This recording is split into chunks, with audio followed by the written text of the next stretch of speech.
Hiç fark etmeden hayatında bir şeylerin yavaş yavaş değiştiğini hissettin mi?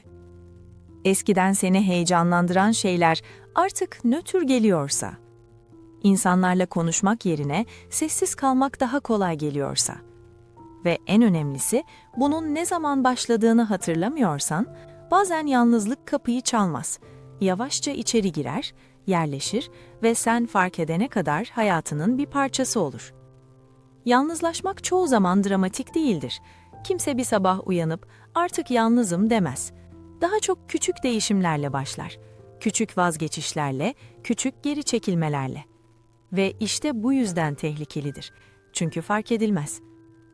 Şimdi gel, fark etmeden yalnızlaşmaya başladığını gösteren o ince ama güçlü işaretlere birlikte bakalım. İlk olarak, mesajlara cevap vermek artık düşündüğünden daha zor gelmeye başlar. Eskiden gelen bir mesaj seni mutlu ederdi. Belki hemen cevap verirdin, belki biraz geciktirirdin ama yine de iletişim kurmak doğal gelirdi. Şimdi ise mesajı görüyorsun, birazdan yazarım diyorsun ama o birazdan saatlere, bazen günlere dönüşüyor. Bu sadece tembellik değil, bu zihnin sosyal iletişimi bir yük gibi algılamaya başlaması. Cevap vermek, konuşmak, ilgilenmek hepsi küçük birer görev gibi hissettirmeye başlar. Ve zamanla kişi fark etmeden insanlardan biraz daha uzaklaşır. İkinci olarak, planları iptal etmek seni üzmek yerine rahatlatır. Bir buluşma iptal olduğunda içinden bir "oh" çekiyorsan bu basit bir durum gibi görünebilir. Ama aslında bu zihninin yalnızlığa adapte olmaya başladığını gösterir. Çünkü normalde insan bağ kurmak ister.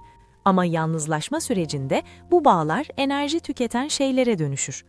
Evde kalmak daha güvenli gelir, daha az risklidir, daha az hayal kırıklığı ihtimali vardır ve bu yüzden daha konforlu hissettirir. Üçüncü işaret biraz daha derindir.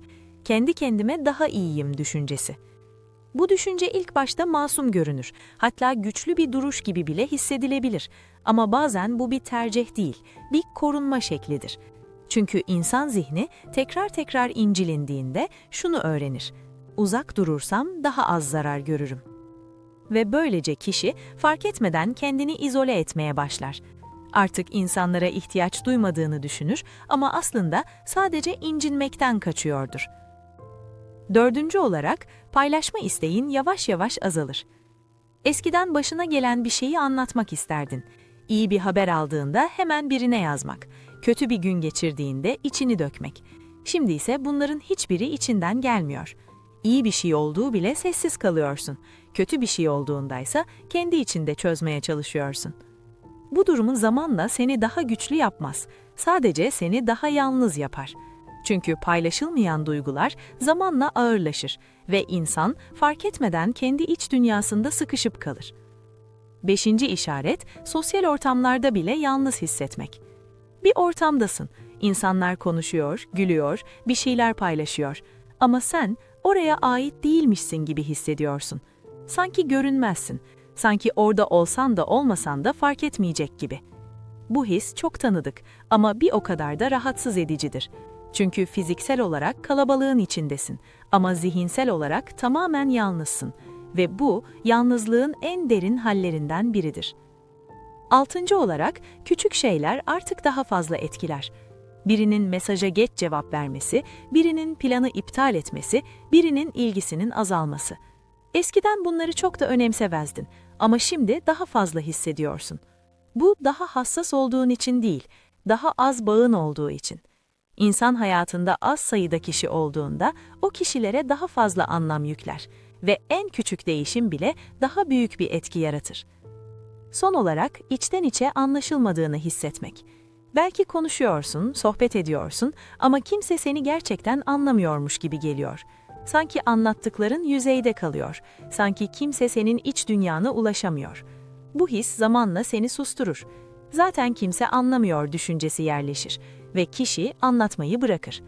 İşte yalnızlaşma burada derinleşir. Çünkü insan anlaşılmadığını hissettiği yerde kendini yavaşça geri çeker ve bir süre sonra kimse seni gerçekten tanımamaya başlar. Yalnızlaşmak çoğu zaman fark edilmez çünkü yüksek sesli değildir. Sessizdir, yavaştır ve bu yüzden güçlüdür. Ama önemli olan şu, bu bir kader değil, bu bir süreç ve her süreç gibi fark edildiği anda değiştirilebilir. Belki uzun zamandır konuşmadığın birine yazmak, belki kısa bir yürüyüşte birine eşlik etmek, belki sadece "ben iyi değilim" diyebilmek. Bunlar küçük adımlar gibi görünebilir ama yalnızlaşma zaten küçük adımlarla başladı. Aynı şekilde küçük adımlarla biter. Eğer bu işaretlerden birkaçını kendinde gördüysen, bil ki bu sadece sana ait bir şey değil. Birçok insan aynı sürecin içinden geçiyor.